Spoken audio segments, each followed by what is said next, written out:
Since moving to Kansas City, I've been going to a lot of thrift stores to fill out the house that I'm living in. And recently I found this. And so today we're just gonna read from it. I'm gonna go through it, I'm gonna act some stuff out, and we're only gonna do like the highlights of it. We're not gonna go through the whole thing, but this just needs to be shared. Now, the back says, in the iconic 80s film Back to the Future, Marty McFly travels from 1985 to 1955, changing the path of his parents' destinies as well as his own. By Revel's end, you'll be convinced that Shakespeare had a time-traveling DeLorean of his own, speeding to our area to pen this tale. And this is by Ian Dozier. And he's penned a lot more like pop culture to Shakespeare adaptations, like all the Star Wars movies, the last of which came out the month that this video came out. And they're just kind of cool. When I was reading through this, I was just like very entranced by how he was able to like get it to sound so close, but also still so modern. And it's amazing. You just have to hear it. Okay, prologue. Now, gentles, pray your patience for this play, and heart and mind let fancy hold its sway. Ne'er has there been such whimsy on the stage, e'en when Andronicus was all the rage. To wit, we shall transport ye these 2 hours, enabled by our keen dramatic powers. Ere ye depart, will proffer such surprise, not one of ye, my friend, shall trust your eyes. View wonders, on our stage we do arrive, in late October 1985. Act 1. So Marty has this really long soliloquy at the beginning that I'm not going to read all of, but I'll just read a little bit of the end. And all the levels rise unto the brink, and my lute I do connect unto the board, prepared with a single pluck of sheep gut string, here to unleash a beast of rock and roll. And then he goes and does his guitar, and it says, enter Dr. Emmett Brown talking on the phone, and Einstein both above on balcony. These are gonna be for when I'm Marty. Hail, Marty! Art thou there? Good Doc, forsooth! Oh, they're on the phone. Good Doc, forsooth! Where art thou, friend? For I came to thy house expecting I should find thee at thy breakfast. 'Tis well. I shall, then, see thy face tonight. I bid thee, Marty, to forget it not. Quarter past the stroke of 1 o'clock at Twin Pines Mall. I'll see thee soon. Indeed! All the clocks begin to chime. Alas, what ringing? Why hath this commenced? This tintabulations of the bells. Peace, count the clock. The clock hath stricken 8. Aha! So my experiment hath worked. They run as slowly as a tortoise gait, behind by minutes counting 25. What shocking words are those thou speakst to me? What presage of mine own delayed arrival? What prelude to a future punishment? What fable of a race against the clock? Is true what thou dost calmly say to me, the time is verily 8:25? Precisely. Science is not lost on thee. Oh, fie upon it! I must play the hare and skip most jauntily upon my path, for I am caught up late to school. Again. Godspeed, Marty, on thy merry way. Okay, so then Doc exits and Einstein goes with him, and then Marty leaves Doc's house and he goes to school. What's really cool about in this book is that like it comes with like a bunch of illustrations that are trying to mirror the wood carvings or like the stamps that would have showed up in like Shakespeare folios. And so I think that's just a really nice creative touch. Okay. So we're going to skip to Act 2 just because a lot happens that I don't have like costumes for. Okay, so Marty arrives back in 1955 and he destroys Peabody. he destroys Pa Peabody's Twin Pines. And he's at the cafe looking at a younger version of George when all of a sudden Biff comes in. This is my Biff costume. Thou imp, McFly! What art thou at herein? Biff Tannen, but my troth, yet young and strong. I speak to thee, McFly, thou Irish pest. This is George. Hello there, Biff. And Sirrah's all hello. Hast thou my homework finished yet, McFly? In truth, it is not yet completed, Biff, because it is not due until far later. So Biff grabs George and begins knocking on his head. I'll bash thee on thy pate as thou speakest, as brains herein that I must knock and see. Use thy mind, McFly, and with it think I must have time enow to write the words in mine own hand, as if the work were mine. Hast thou the consequence considered, George? Should I submit some homework penned by thee, writ in the manner of thy shaky hand? I would most quickly be sent from the school. Thou wouldst not want that lot for Biff, wouldst thou? Wouldst thou? Of course not, Biff. 'Twould be a tragedy. So Biff notices Marty staring at George. Upon what thou look'st, thou arse-like pate. I don't have a costume for one of Biff's little friends. Behold his life preserver, Biff. Ha ha, this knave, this rogue, this dork thinks he shall drown. If I laugh, belike they'll let me be.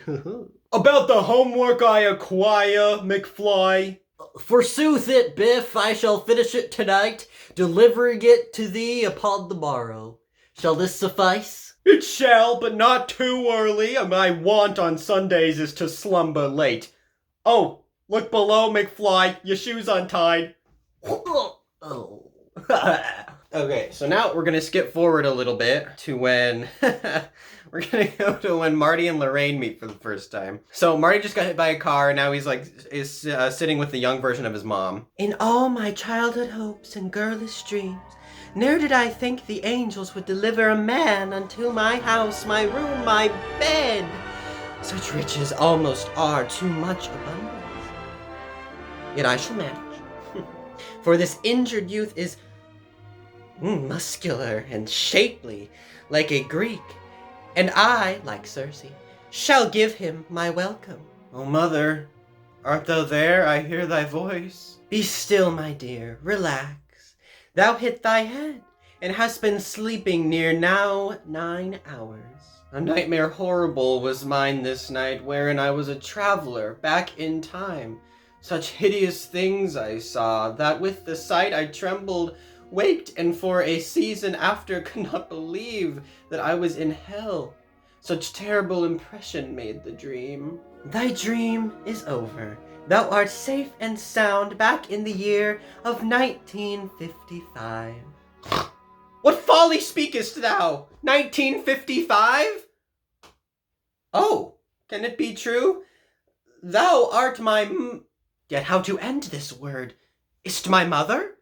Be like misapprehension or mirage? My mirror, my misunderstanding, fie! My name is called Lorraine Baines, Madam, so thou art, I see, yet can it be? Forsooth, this must be some peculiar dream. Lorraine, 'tis thee, and yet is not thee. Ne'er have I seen thee passing thin as this. Be calm, I bid thee, Calvin.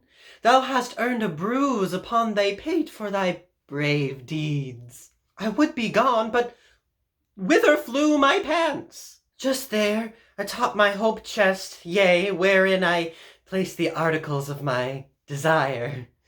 Thou teachest me new things, good Calvin, for I have never seen purple underwear. Say, wherefore hast thou called me Calvin twice? Is not thy name? Art thou called Calvin Klein? For on thine underwear it is displayed. My codpiece is not for thine viewing, lass. Oh, belike thou art called Cal. Is this the case? Nay, people call me Marty, 'tis my name. Oh, 'tis well to meet thee, Calvin. Marty Klein.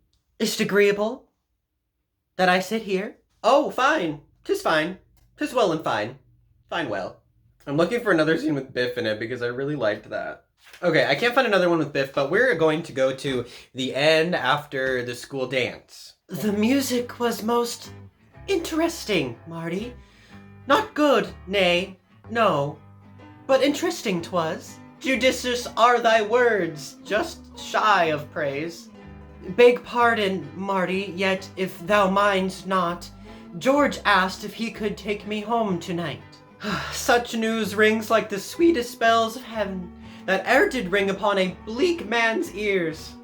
'Tis well. About you too I feel encouraged. Yea, as do I. Though I do blush to say it, I must depart anon. Yet hear my words. To meet thee hath been educational. Shall we e'er see more of thee within this life? Indeed, I guarantee thou shalt, Lorraine. The picture of the future I can see. Oh, Barney, many thanks for thine advice. Ne'er shall it be forgotten in all my days. A pleasure 'twas, good brave George. Good luck to ye. A final word, I pray, ere I fly hence. If thou ever have children, nay, blush not, thou 'tis but a glimmer in your eyes. If one of them, when he is 8 years old, doth set afire the carpet in your room, will ye with mercy look upon the boy? Whatever those words do presage, we agree. A pleasant name is Barney. Blech. A pleasant name is Marnie, by my troth. A name to foster loyalty and growth. Ha! Okay, that's all I'm going to be doing with this particular video, but I had a lot of fun going through this. I recommend if you can find any of these like pop culture Shakespeare adaptations that you look them up, or at least try to find a PDF or some sort of reading of them, because they really are fun. And they're not like hardcore Shakespeare. They're easy to understand because you already know the story. The Shakespeare language takes a little bit of looking up, but like otherwise you should be able to decipher it pretty well. So if you want to see more content like this, go ahead and hit that subscribe button or the bell to get notifications whenever I upload something. I'm trying to upload more often now that I'm more in a routine down where I live, but stuff happens. Alright, so this is Dustin signing off, but only for now.